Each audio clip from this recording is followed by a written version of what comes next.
Shalom! Kumusta po ang lahat?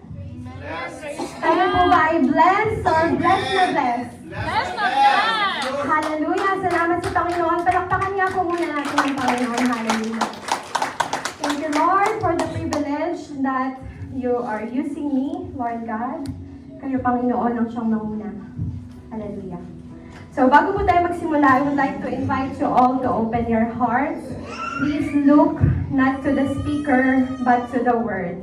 Open your hearts and let every word teach you. Let every word penetrate in your heart and transform each and every one. Amen. So, bago po tayo magsimula, let's start with a prayer. Please, I encourage everyone to please all stand. Let me also pray for you. Hallelujah. Let us all bow our heads. Hallelujah. Hallelujah. Hallelujah. Abba, Father, here we are, O God, your children. Here we are, Lord, your treasured possession, whom you love and whom you called according to your purpose. Lord, here we are, O God. We would like to listen to your words, O God.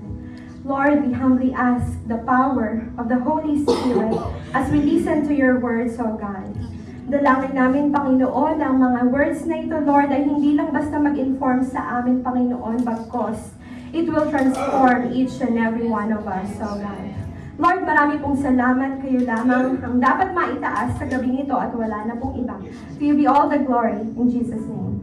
Amen. So, bago po tayo magsimula, let me ask you a question. Kailan po ang huling beses na talagang hindi nyo alam ang gagawin?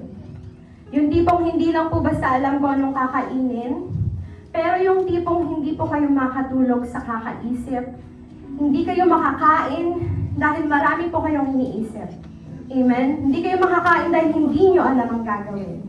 Amen? Pwedeng may problema sa relasyon, pwedeng may problema sa trabaho o katrabaho, sa anak nyo na hindi nyo na maabot. Amen? O kaya yung financial crisis o spiritual na pagkalito. Amen? If we are honest, karamihan po sa atin may ganitong nararamdaman. Kahit ayaw man natin aminin. Amen? So first, bago po tayo dumako sa Word of God, let's talk about the generations nowadays. Amen? We live in the most informed age in human history. We have more information at our fingertips. May Google, Facebook, social media, podcast, opinion ng kung sino-sino. Name it, ang dami po. Samahan pa ng AI. Amen? Pero ang nakakatawa, we are also one of the most confused generation. Amen? Ang dami po nating alam, pero hindi natin alam kung saan tayo patungo. Ang dami po nating kaalaman, pero wala po tayong direksyon. Amen? Puno ng data, pero walang discernment. Amen? Ang dami po nating access sa facts, pero mas lalo tayong nalilito kung ano ang totoo, ano ang tama, at ano ang dapat nating gawin. Hallelujah. Alam po ba natin kung bakit? Because information is not wisdom. Amen? Pwedeng kabisado niyo po ang buong Bible, pero magulo pa rin ang buhay niyo. Pwedeng may doctorate ka or cum laude ka, pero sira ang buhay mo, sira ang relationship mo sa pamilya mo. Pwedeng sinusunod mo lahat ng self-help books, pero naliligaw ka pa rin. Amen? Ang wisdom po ay hindi pagdami ng alam mo. Ang wisdom ay ang kakayahang makita ang buhay mula sa pananaw ng Diyos. At alamin kung ano ang dapat mong gawin. At yun, wala ni isa man po sa atin ang may likas na taglay nun. But here's the good news. God never expected us to figure it out alone. Amen? In fact, the Bible says na ang kawalan mo ng wisdom, hindi mo yan dapat ikahiya. It's an invitation. Invitation to ask the only one who has all the answers. Amen. So, before we read the word, we're going to walk through 4 key parts po ng message sa atin para ngayong gabi. This will be our map para hindi po tayo mawala. So first, diagnosis. ano po ang totoong nating problema. Amen? So, yun po. Spoiler, kulang po tayo sa wisdom. Amen? Second is the provision. Ano po ang ino-offer ng ating Panginoon? Amen? Third is the condition. Ano po ang hinihingi niya sa atin? And fourth is the illustration. What doubt looks like. Amen?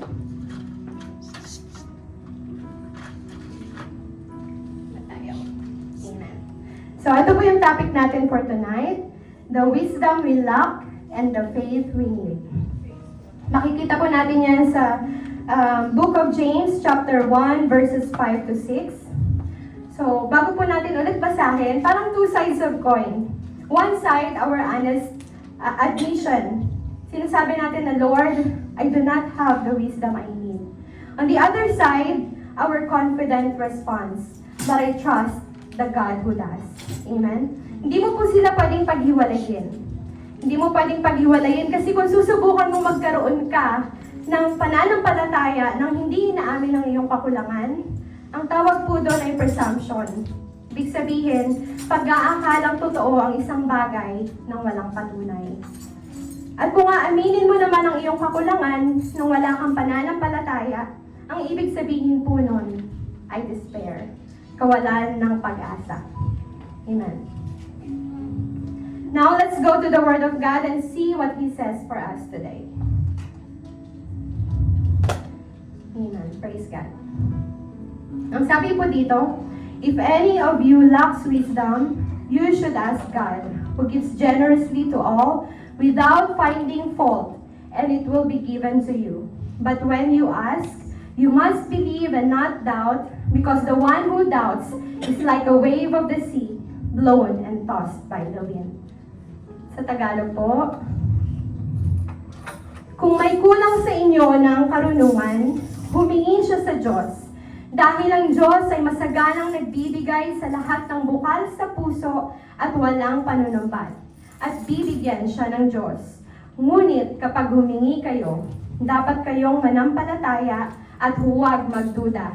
Dahil ang taong nagdududa ay parang alon sa dagat na hinihipan at itinataboy ng hangin.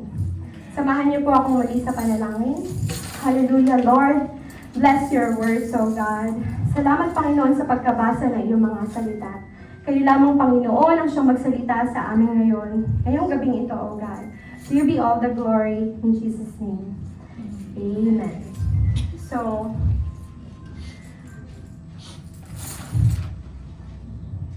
okay. I want you to notice something beautiful right away. Ang sabi po ni James dito, if any of you lacks wisdom. Hindi niya po sinabi dito na kung sino man sa inyo ay mangmang, kung sino man sa inyo ay karapat-dapat. Hindi niya rin po niya sinabi na kung sino man sa inyo ay walang kaalam-alam. Amen?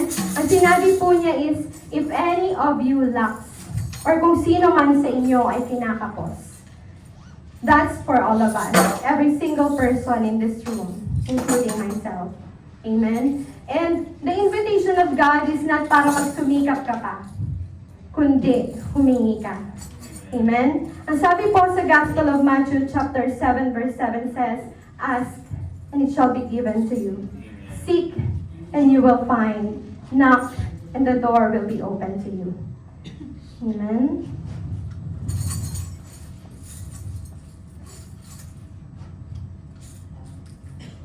Sorry, ayaw.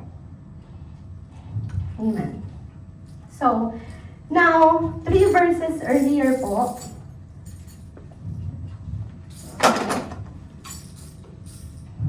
amen. 3 verses earlier, James says, consider it pure joy, my brothers and sisters, whenever you face trials of many kinds. Kagalakan sa pagsubok, parang imposible po, di ba? Parang contradiction. Kasi kapag sinabing pagsubok, ang pumapasok sa isip po natin ay sakit, iyak, pighati, pagod, confusion, pakiramdam na parang iniwan ka ng Diyos. Amen?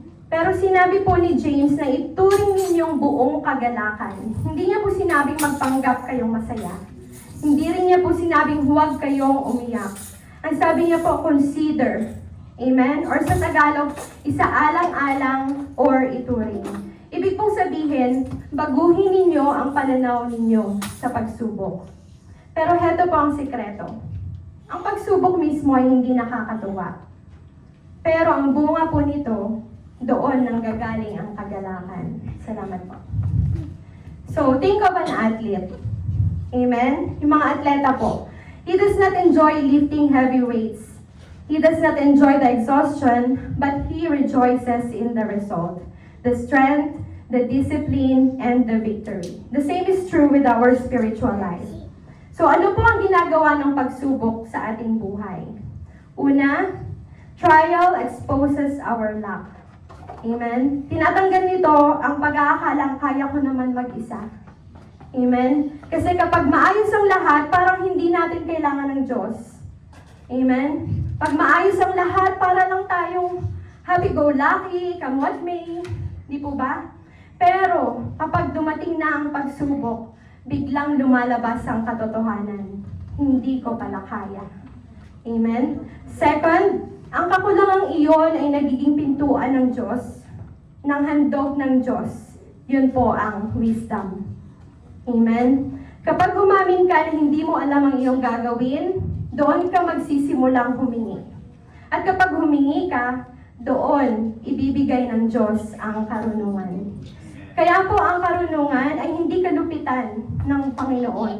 Ang mga pagsubok, hindi po yan kalupitan ng Panginoon. Ito ay kabutihan ng Diyos. Amen? Tulad ng isang mapagmahal na magulang na hinahayaan ng kanyang anak, hindi upang pabayaan, kundi upang matutong humingi ng tulong ang kanyang anak.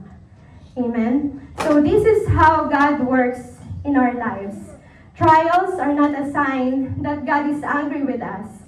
They are a sign that God is training us, not for our destruction, but for our growth. So sabi po sa Romans chapter 5 verses 3 to 4, we also glory in our sufferings because we know that sufferings produces perseverance. Perseverance, character. Character, hope. Amen. Sabi po dito sa 1 Peter chapter 1 verse 6 to 7, dahil dito ay lubos kayong nagagalak. Bagamat sa ngayon ay maaari kayong malungkot ng kaunti dahil sa sari-saring pagsubok. Ang mga ito ay dumarating upang ang inyong pananampalataya na higit na mahalaga kaysa ginto na nawawala kahit ito'y subukin sa apoy ay mapatunayang tunay. At kapag napatunayang tunay ang inyong pananampalataya, magdudulot ito ng papuri, kalwalhatian, at karangalan sa inyo sa araw ng pagpapakita ni Jesucristo. Hallelujah. Salamat sa Lord. So instead of asking, why is this happening? Ask God, what is this trial revealing about my need for God? Amen? Kapag dumadating tayo sa point ng pagsubok, tanungin natin ang Panginoon, ano po ang gusto mong i-reveal sa sitwasyong ito sa buhay ko? Amen? So, for the application, name your current trial aloud to God, then thank Him. Not for the pain, but for the invitation to receive wisdom. Amen? So, katulad po ng sabi ko kanina, 4 key parts. The first one is the diagnosis. Acknowledging our lack. Ang sabi po, if any of you lacks wisdom. Amen. Hindi katalinuhan, hindi kaalaman, hindi karanasan, karunungan. Just like what I've said earlier po, maaaring kabisado nyo ang buong Bible, pero magulo ang buhay nyo. Amen? Pwedeng matalino ka, ikaw number 1 ka sa lahat sa iyong klase. Amen? Pero sira ang buhay mo, sira ang relationship mo sa kapwa mo. Amen? Pwedeng sinusunod mo lahat ng mga libro na makakatulong sa iyo, pero naliligaw ka pa rin. Dahil nga po, the information is not wisdom. At iyon, kahit ni isa man, ay walang may taglay na kakayanan. Amen? Not unless we ask God. Amen? Ang sabi po sa 1 Corinthians chapter 1 verse 25, For the foolishness of God is wiser than human wisdom, and the weakness of God is stronger than human strength. So do you honestly believe you lack wisdom? Or do you secretly think you can figure things out on your own? Amen? So for the application, ask the Lord, Lord, show me where I'm trusting my own understanding more than yours. Baka kasi mas naniniwala na po tayo sa sarili nating kakayanan na lahat ng nararating natin is because of our own strength, our own doing, our own capability, our own talents. Amen? It simply states the human condition, especially in trials. We lack wisdom. Amen. So what is wisdom? Now that we know the diagnosis, na kulang po tayo sa karunungan, kailangan po nating linawin ano nga po ba talaga ang wisdom. Amen? Is it intellectual intelligence? No. Amen. May mga taong napakatalino. Amen? Mataas ang IQ, board top-notcher, pero ang buhay ay magulo. Amen? Alam niyo po ba yung taong magaling sa math, pero hindi marunong magmahal ng asawa? Amen? O kaya doktor, nagpapagaling ng iba, pero sinisira ang sariling katawan. Sinisira ang sariling buhay. Amen? Bakit? Dahil intelligence ang intelligence ay kakayahang sumagot sa papel. Pero ang wisdom, sa buhay. Amen? Naa-apply ang wisdom sa buhay. Ang wisdom ay kakayahang mamuhay ng tama sa harap ng Diyos. Amen. So, is it academic knowledge? No. Hindi po to academic knowledge. So, pwede mo pong kabisaduhin ang buong Bible. Pwede mo pong banggitin ang Hebrew, Greek words.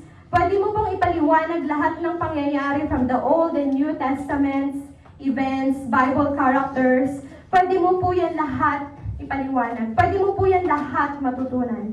Amen? Pero kung ang iyong kaalaman ay hindi nagbabago ng iyong pag-uugali, hindi po iyon karunungan. Amen? Sabi po ni James sa chapter 2 verse 18, ipinapakita mo sa akin ang iyong pananampalataya nang walang gawa. Ngunit ipapakita ko sa iyo ang aking pananampalataya sa pamamagitan ng aking mga gawa. Amen? So hindi po sapat ang alam mo. Mahalaga kung paano ka kumilos ayon sa alam mo. Amen? Is it experience? No. Amen. May mga matatanda na inugatan na po sa mundo. Pasintawi po sa mga matatanda natin dito. Amen? Matanda lang, walang Matanda, pero hindi naman inugatan. Marami ng experience. And paborito po yung word na papunta ka pa lang, pabalik na kami.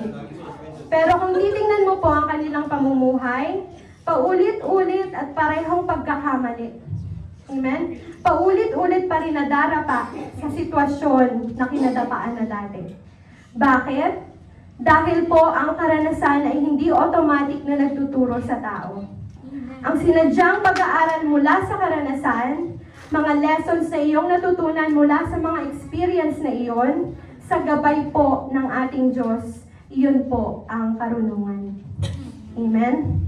Iyan po kasi ang tao. Madalas, napagpapalit po natin ang katalinuhan or intelligence, ang academic knowledge or kaalaman, and experience o ang ating karanasan. Pero hindi po iyon ang sinabi ng Biblia. Amen? Wisdom is the ability to make godly decisions or choices. Amen? Hindi lang po sa pag-iisip, hindi lang sa pagninilay, kundi sa pagkilos. Amen?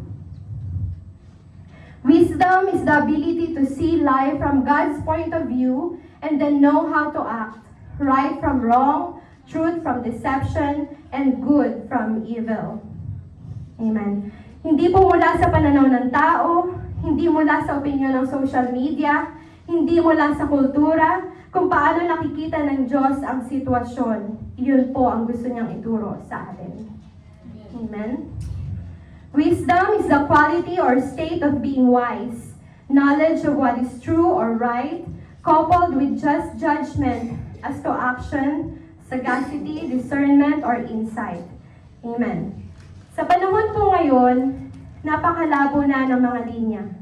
Ang masama ay tinatawag na mabuti, normalizing the abnormals. Amen? Ang kasinungalingan ay lumalabas na parang totoo. Amen? Ang karunungan ay ang ilaw na nagpapakita ng totoong daan. Nakikita mo ang totoo sa ilalim ng kasinungalingan. Amen? We cannot manufacture wisdom. Pwede kang maging mabait, pero hindi mabuting tao. Pwedeng matulungin ka sa kapwa mo, pero meron kang hidden agenda. Pwedeng nagsiserve ka sa ministry, pero lulong ka sa pornography. Umaattend ka ng Saturday service, pero kumusta kaya ang tunay na buhay mo mula linggo hanggang biyernes? Amen? Ito po ang magandang balita. Ang karunungan ay hindi mo kinakailangang gawin o paghirapang kitain. Ito ay tinatanggap mo bilang regalo mula sa ating Diyos. Sabi po sa Proverbs chapter 2 verse 6, "For the Lord gives wisdom, from His mouth come knowledge and understanding." Amen. Hindi po natin kailangan maging henyo, hindi po natin kailangan magkaroon ng PhD, hindi din po natin kailangan maging matanda muna bago tayo magkaroon ng wisdom. Ang kailangan mo lang ay humility. Magpakumbaba at humingi. Do you remember po the preaching of our Pastor Donnie last week? It's about humility. Amen? Now, true humility is the willingness to let God direct all areas or every aspects of our lives. Amen? Ibig sabihin, ang Panginoon na po ang siyang may-ari ng buhay natin. Yun po yung totoong humility. Na wala na tayong kahit na anumang pagmamayari. Lahat kinukonsulta natin sa Panginoon. Lahat dinedepend natin sa Panginoon. Amen? So, for the reflection question, isipin mo ang isang desisyon na ginawa mo na matalino sa paningin ng mundo, pero hangal sa paningin ng Diyos. Ano ang natutunan mo? Amen?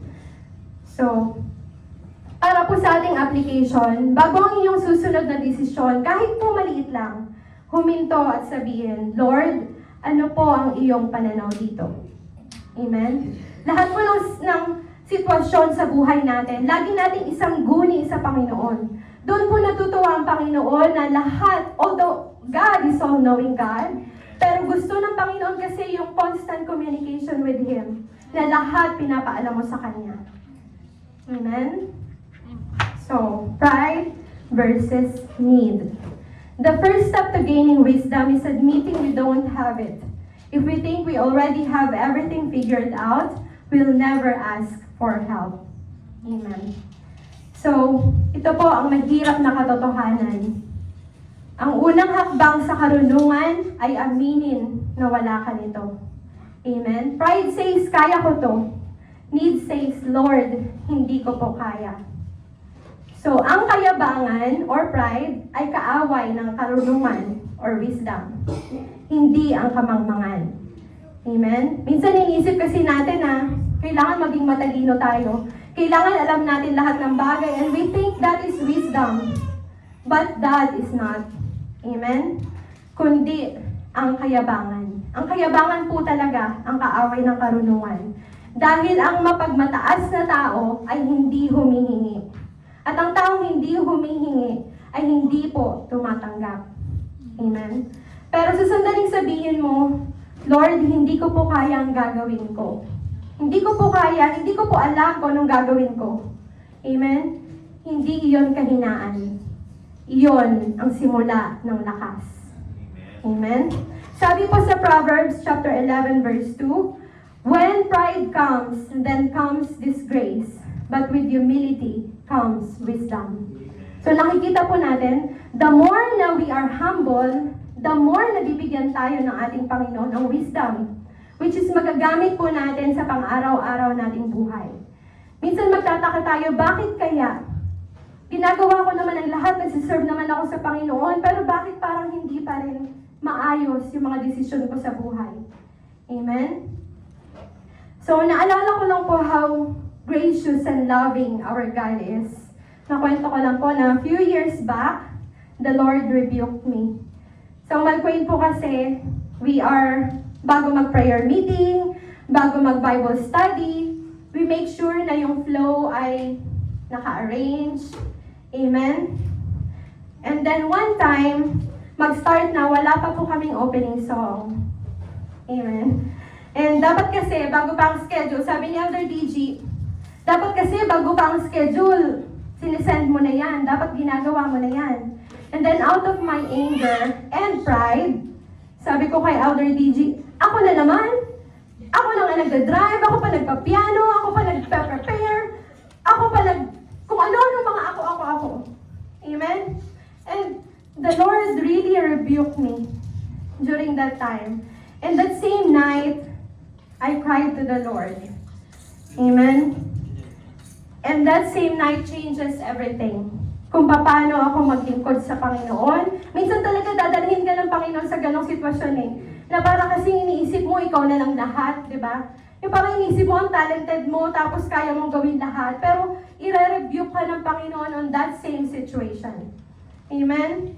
And until now, whenever I remember that night, I cried with joy. Amen? God rebukes me with His compassion and love. Through Elder DG, I can feel Him saying on my face, you are called to be extraordinary, serving in God's kingdom. Amen? So what a pleasure it is to serve the Lord. Yung po talaga yung lagi kong naiisip, naalala na, yes, Lord, thank you for the rebuking. Thank you for the correcting. And you know what? After that night, my prayer also changed. Amen? I prayed to the Lord to never let my serving sa iyo, Lord, wag mong hayaan na yung service ko sa iyo ay mas mahalaga kaysa sa pagkakilala ko sa iyo. And Lord, never let me become so gifted na nakakalimutan ko nang mag-pray sa iyo, na nakakalimutan ko nang umiyak sa iyo. Amen? Dati po kasi yung, alam niyo yun, nasa pa lang kami, nagsisimula sa Umalquain and all, I am so on fire. Like, whenever I prayed, I weep, I cried to the Lord. Ang lagi ko pa nga sinasabi kapag may problema kami, wait lang, hihingi muna ako sa baba ko. Baba ko means the Lord. Because lumaki po ako nang wala po akong tatay. So, siya yung tinuring ko talagang tatay na nagbibigay. Amen? So, doon mo makikita yung kabutihan ng Panginoon. Amen? And then I say to the Lord, if my talents ever grow greater than my brokenness before you, then break me again and again and again until it's only you. Until ikaw lang ang laman ng buhay ko. Amen? So that's how the Lord changes me. Yung mga pananaw ko sa buhay, dati parang konting lang, alam mo yun, para kasi akong isang taong, hindi ko naman masabing autistic, pero parang isang taong may Asperger's, gusto ko lahat organized sa buhay ko. Gusto ko lahat ganito. And even whenever we come to this church na late kami, isa po talaga ako sa nagagalit.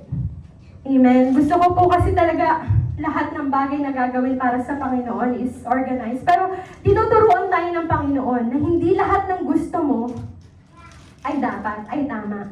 Amen? Although maganda yung intention mo, pero hindi po iyon ang tinuturo ng Panginoon sa atin. Be humble. Amen? So in your current situation right now, ano po ang pinakamalaking hadlang para magkaroon ka ng wisdom? Ang iyong kayabangan ba? Ang iyong kakulangan ng panahon sa Diyos? O ang iyong sobrang pagtitiwala sa sarili? Yun po ba yung mga hadlang para magkaroon ka ng wisdom, para humingi ka ng wisdom sa Panginoon? Saang bahagi ng iyong buhay ka nagpapanggap na kontrolado mo ang lahat? Amen? So sa linggong ito, sabihin niyo po sa isang taong pinagkakatiwalaan niyo, wala akong karunungan sa bagay na ito. Pwede mo ba akong ipanalangin? Amen. There is power in prayer. Amen. Amen. Especially when you ask it with your heart. Amen. Hindi po madamot ang ating Panginoon upang dinggin. Lalo lang sabi ng Lord, if it is according to His will. Amen. Surely He will give it. So katulad po nito, alam niyo po, kaming mga elders, deacons, pastors, teachers, hindi po kami nandito sa simbahang ito upang maging palamuti. Amen? Hindi po kami nandito upang pampadami ng attendance. Amen? So whenever you need prayers, whenever you need guidance, pwede niyo po kaming lapitan. Amen? Pwede po namin kayong ipanalangin sa kung ano man na meron kayong pinagdadaanan. All you have to do is come. Amen? Hallelujah. So second, the provision. You should ask God who gives generously to all without finding fault, and it will be given to you. So ngayon, ang diagnosis ay nagtuturo sa provision.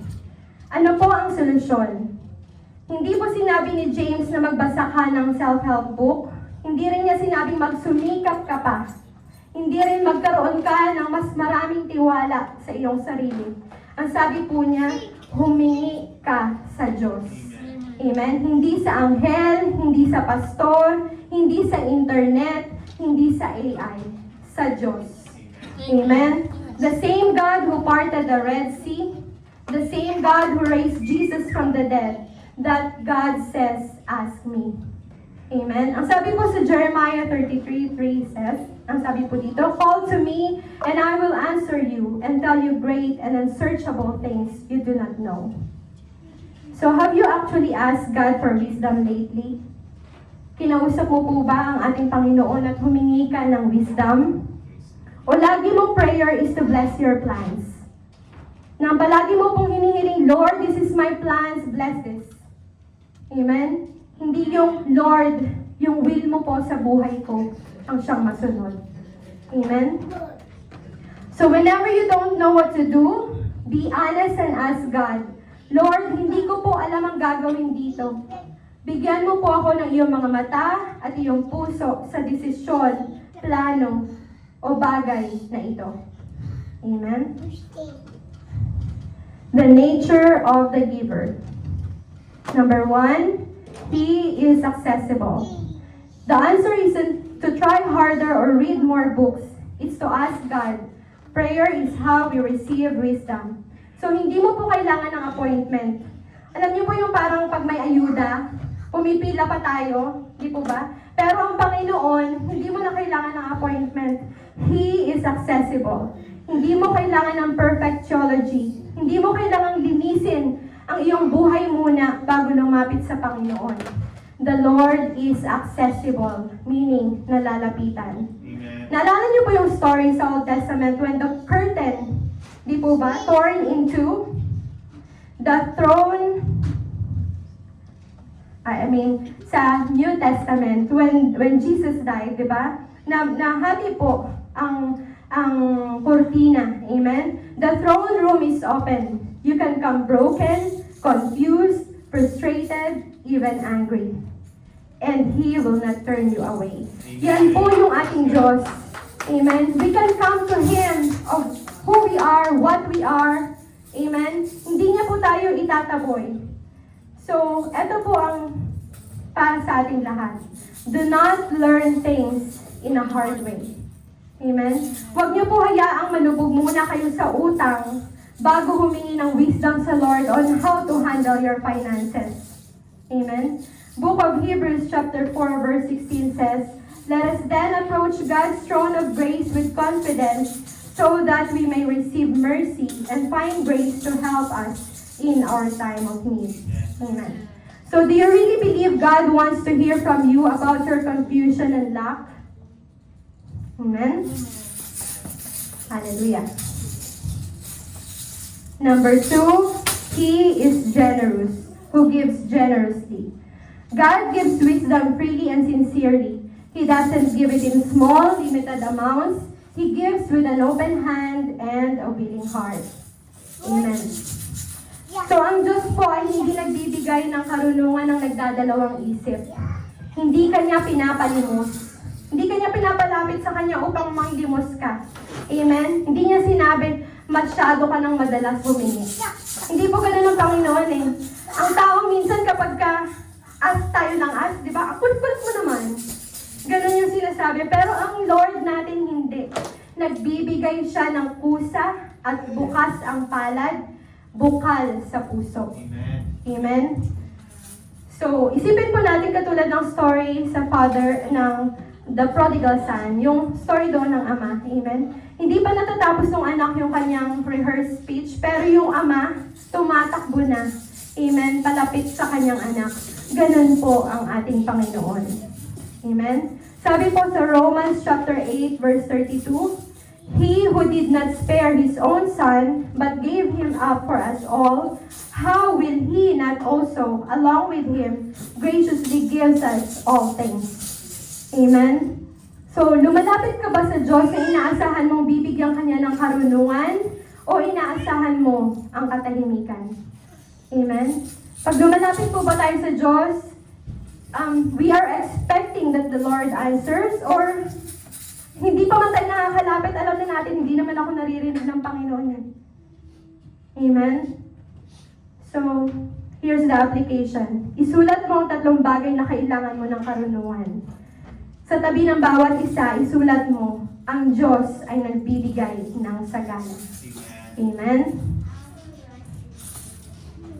Number 3, He is gracious without finding fault.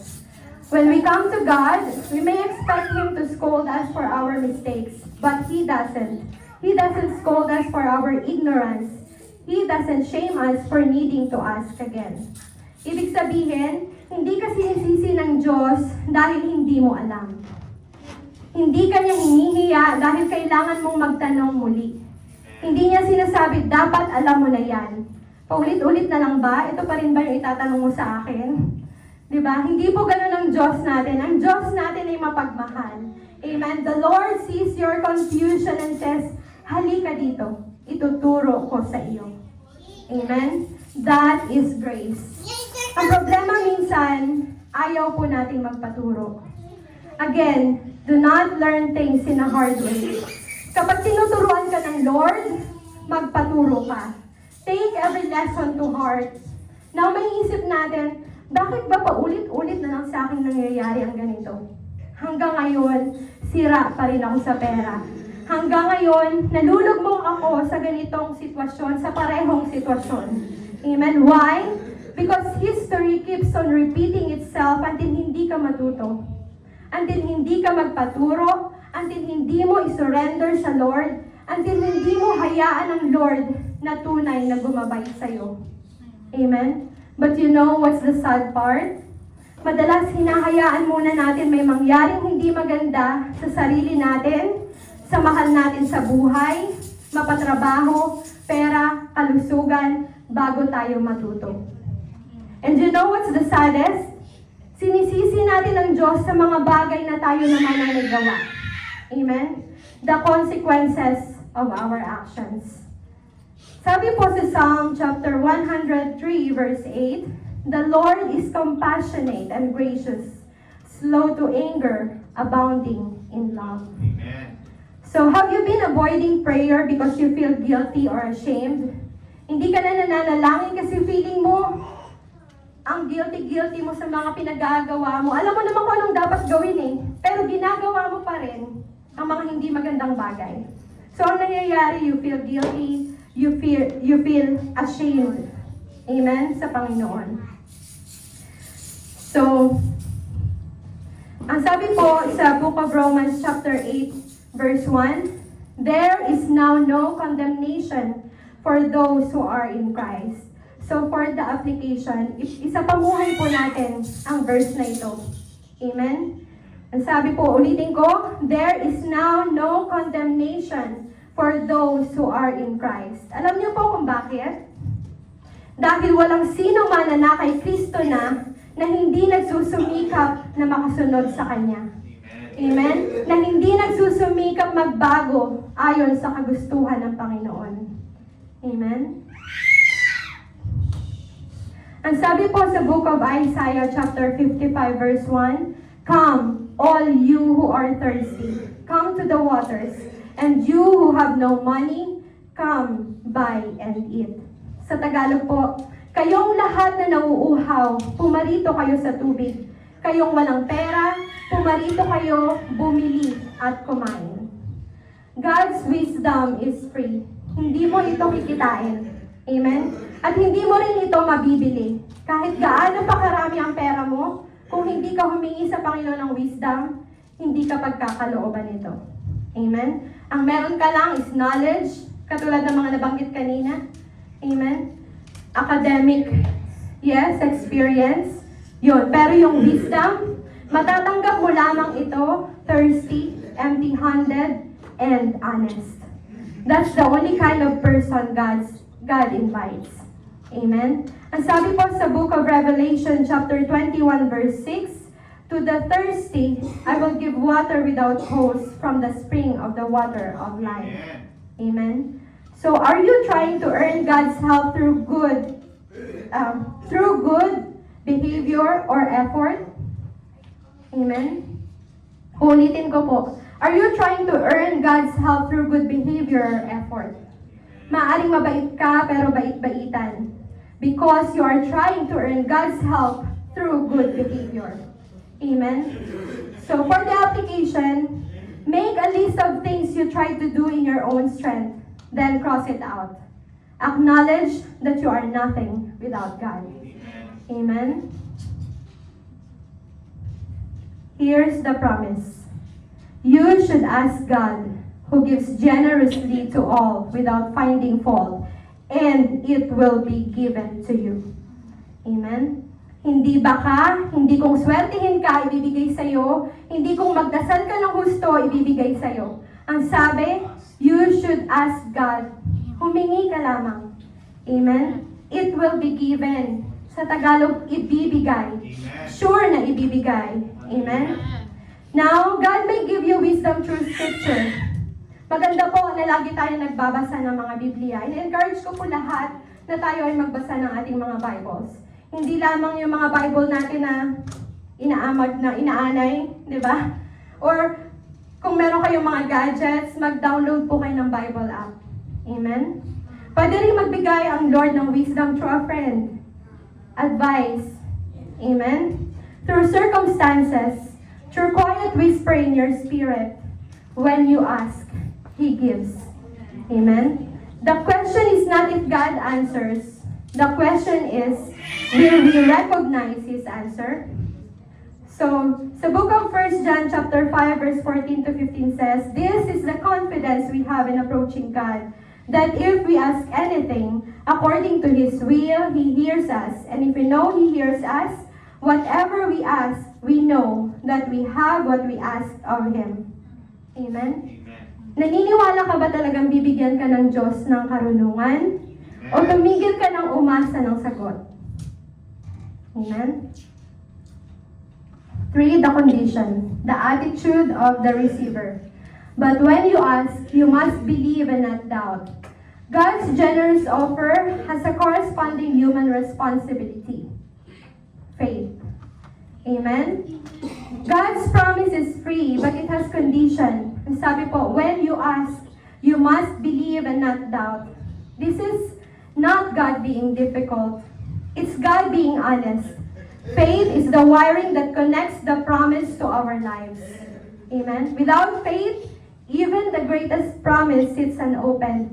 Para pong regalo na nakabalot lang at walang bumubukas. Amen? But here's the good news. The faith required is not perfect faith. Hindi rin po giant faith. It's simply faith directed toward the right person, which is our God. Amen? Ang sabi po sa Mark chapter 9 verse 24, "I do believe, help me overcome my unbelief." So for the reflection question, is there a part of you that doubts God's willingness or ability to help you? Meron pa ba? sa ating mga puso na nagda-doubt sa kakayahan ng Panginoon na tulungan ka, na ibigay sa'yo kung anong hinihingi mo. Amen? What does believe mean? It means trusting the character of the giver more than the difficulty of the circumstances. Being assured and questioning that God is who He says He is. He is generous, not fault-finding. It is confident that He will do what He said He would do. He will give wisdom. So faith is not a feeling. Feelings change like weather. Amen? Faith is a choice. A deliberate decision to say, Lord, I didn't see it yet, but I trust you. Amen? Ang sabi po sa book of Hebrews, chapter 11, verse 1, ang pananampalataya ay ang kasiguraduhan ng mga bagay na inaasahan, ang katibayan ng mga bagay na hindi nakikita. Amen? So what would change in your life today if you fully trust God's character? Amen? What is doubt? Ibig sabihin po nito, to waver or hesitant. To be divided in one's loyalty. Having a divided heart, wanting to trust God while still clinging to fear, control, or self-reliance. In spiritual sense, doubt is often a struggle within someone who wants to believe but wrestles with fear, confusion, or unanswered questions. Ito po ang ibig sabihin ng doubt. The Greek word means to waver or to be divided. It's a heart that wants to trust God but still clings to fear, control, or self-reliance. Amen? Doubt is not struggling. Doubt is a divided loyalty. Katulad po ng sinabi dyan, trying to hold onto fear, control, or self-reliance. Amen? Parang gusto mo Jesus plus my plans. Amen? Gusto mo si Jesus, pero gusto mo rin yung mga plano mo. Parang hawak mo sa kabila mong kamay si Jesus, pero hawak mo sa kabila mong kamay yung mga gusto mo. Amen? Yes. And James says that kind of divided heart produces instability. Ang sabi po sa Gospel of Matthew, chapter 14, verse 31, You of little faith. Jesus said, Why did you doubt? Amen? Ito po yung when Peter is walking on the water. One fine moment he's okay, the other moment he's sinking. Amen? So what are you still clinging to instead of clinging to God? Ano ba po yung mga hinahawakan natin? Imbis na ang ating Panginoon. Sabi po sa Mark 11:24, Therefore I tell you, whatever you ask for in prayer, believe that you have received it and it will be yours. Amen. This is not a blank check for a new car. Kung gusto mo ng kotse, di ba? Pwede. Pero ang sabi po dito, this is about praying according to God's will. And we know it is God's will to give wisdom to those who ask. So when you pray for wisdom, pray with expectation. Not demanding, but trusting. Amen. Ang sabi po sa James 4:3, when you ask, you do not receive because you ask with wrong motives. But wisdom is always a right motive. Amen? It's not, Lord, give me wisdom kung paano ko po nanakawin yung bagay na hindi sa akin. Amen? Hindi rin, Lord, give me wisdom kung paano kami magtatagal ng kinakasama ko na hindi nalalaman ng asawa ko. Amen? Those thoughts are not even from God. Not even the will of God in your life. Ang gusto ng Diyos, mamuhay kang may takot sa Kanya. Mamuhay ka ng tuwid at sagana. Amen? Do you pray with expectation or just formality? Amen? Malapit na pong mag-10, but I hope, nawala. Amen. Hindi, okay. Yes, okay. Praise God. Ibalik natin. Ang sabi po sa Hebrews 11:6, And without faith, it is impossible to please God, because anyone who comes to Him must believe that He exists, and that He rewards those who earnestly seek Him. Amen? Imposibleng maging kalugod-lugod ka sa Diyos kung wala kang pananampalataya. Amen? Ang sabi po sa Tagalog, kung walang pananampalataya, imposibleng maging kalugod-lugod ka sa Diyos, sapagkat ang lumalapit sa Diyos ay dapat maniwala na siya ay umiiral at ginagantimpalaan niya ang mga buong pusong naghahanap sa Kanya. So why does faith please God? Because faith says, God, you are real. God, you are good, and you are worth seeking, even if I don't get anything else. Amen. Amen? Yan po ang pusong tinatawag sa atin ni James. Amen. If God never gave you anything else beside Himself, would He be enough? Kung ang ibibigay lang sa'yo ng Panginoon ay ang Kanyang presensya, enough ba yun sa'yo? Or hindi pa rin? Amen? So spend time simply thanking God for who He is, not for what He's done. Amen? Ito po, the illustration, the danger of instability. Because the one who doubts is like a wave of the sea blown and tossed by the wind. And the danger of instability, meaning the nature of the wave, powerless. Though it looks impressive, a wave has no control over itself. It is completely at the mercy of the wind and the tides. Number 2, inconsistent. One moment, it is surging forward. The next, it is crashing down. It is up and down here and there. Third, unproductive. Wind and waves leave nothing but foam and debris. They don't produce a harvest. Amen? So, eto po mga nabanggit na to. This is what, not who you were meant to be. Hindi po ganito tayo nilikha ng ating Panginoon. Nilikha niya tayo na parang puno, planted, rooted, fruitful, stable, hindi parang isang alon. Ano ang kaya mong gawin sa kaharian ng Diyos? Kung nandito ka, ibig sabihin, marami kang magagawa. Hindi pwedeng wala. Amen? Hindi pwedeng tagabutas ka lang ng upuan. Hindi pwedeng taga-chismis. Maraming magagandang bagay na magagawa ka para sa Diyos. Amen. Naalala ko po yung memory verse last week. Blessed are the poor in spirit, for theirs is the kingdom of heaven.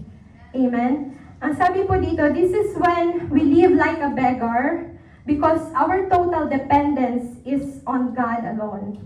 Nothing belongs to you. Now notice, ang sabi po dito, for theirs is the kingdom of heaven. Not for theirs will be, not for theirs, di ba? Na in the future pa lang, ang sabi po doon is, ngayon. Ngayon, now. So, anong pwede mo pong gawin para sa kaharian ng Diyos? Hindi kinakailangan may ministry ka muna para masabing may ginagawa ka. Although yes, we encourage you all to have the ministry. Pero kung hindi mo pa alam sa ngayon kung anong gifts mo, anong talents mo, you can pray for those who do. Amen? Pray for your pastor. Release blessings, wealth, provisions, guidance, wisdom. If the pastor is blessed, parang anointing oil po yan. Mula ulo, pababa, dumadaloy na mga pagpapala. Ano pa? Ano pa pong kaya niyong gawin sa kaharian ng Diyos? You can give to the church. Kung hindi mo pa po kayang sumunod sa pagtitithes, you can give your offering to support your church. Amen? Paano mo po masusuportahan ang ibang gawain like missions, outreach, kung ang sarili mong simbahan ay pinagkatiwala sa iyo ng Lord, ay hindi mo kayang suportahan? Amen? You are physically present, yes. But the question is, where do you really belong? Amen. Amen? Now, if you still think you cannot do anything, then do no harm. Amen? Huwag mo naman na po pahirapan ng iyong pastor. Marami na nga siyang iniisip sa kanya mga personal na buhay, dadagdag ka pa ba? Amen? Maging kagaanan po tayo sa buhay ng ating kapwa at hindi kabigatan. Sa English po, be a channel of blessings. Amen? Amen. So itanong mo po sa katabi mo, sa tingin mo ba ako ay matatag or parang hinahagis ng hangin? Amen? Alin kayo? Malapit na po tayo matapos. Praise God. Ang sabi po sa Psalm chapter 1 verse 3, that person is like a tree planted by the streams of water, which yields its fruit in season, and whose leaf does not wither. Whatever they do, prosper. Itinanim, hindi po gumagala or ligaw. Church ngayon, next week hindi. Amen? Planted by the streams of water. Sa tabi ng mga agos ng tubig, ibig sabihin, konektado sa pinagmumula ng buhay. Amen. Nagbubunga, ang sabi, which yields its fruit in season. Nagbubunga sa kapanahunan, meaning productive, not chaotic. Ang dahon ay hindi nalalanta, meaning matatag. Whatever they do prospers. That's what faith produces. Not perfection, but stability. Amen. Pwede kang nasa gitna ng bagyo at manatiling matatag kung ang iyong pananampalataya ay madalim, nakaugat sa Diyos. Amen. Amen? Amen. So, paikling ko na lang. So, here's the call to action. Are you in trial today? One, admit your lack. Stop pretending you have it all together. Pride is the enemy of wisdom. Second, ask your Father. Come boldly to the throne of grace. He will not turn you away for your weaknesses. He gives generously. Third, ask in faith. Fix your eyes on the character of the giver. Believe that He is good and that He is guiding you. Don't be a wave tossed by the fear of your circumstances. So, tayo po bang lahat ay nasa trial today? Amen. Amen. Karamihan sa atin ay oo. Maaring problema sa kalusugan, sirang relasyon, busy sa pera, anak na naliligaw ng landas, desisyong kinakatakutan mong gawin. Amen? Pero ito po ang sinabi. Yang pong tatlong yan. Admit your lack, ask your Father, ask in faith. Hindi mo kinakailangang alamin or malaman ng lahat. Kailangan mo lang pong humingi. Amen. So, for the final thoughts, the wisdom we lack drives us to the God who never lacks. And the faith we need is not loud, dramatic, or complicated. It is steady. It is asking without doubting His character. So when you feel uncertain, ask. When you feel inadequate, ask. When you feel overwhelmed, ask. Have faith and then trust. Amen? Yes. At ito ang maganda pong bagay. Amen? Hindi mo kailangan maging malakas para gawin ito. Kailangan mo lang maging tapat. Amen? So for the application, write a love letter to God, thanking Him for His promise of wisdom. Then keep it in your Bible. So take this to heart. Where wisdom is lacking, grace is waiting. Where understanding is limited, faith can rise. And where we are weak, God is more than enough. Amen. Amen. Hallelujah. Salamat sa Panginoon. Hallelujah. Bago tayo magtapos, one final reflection question.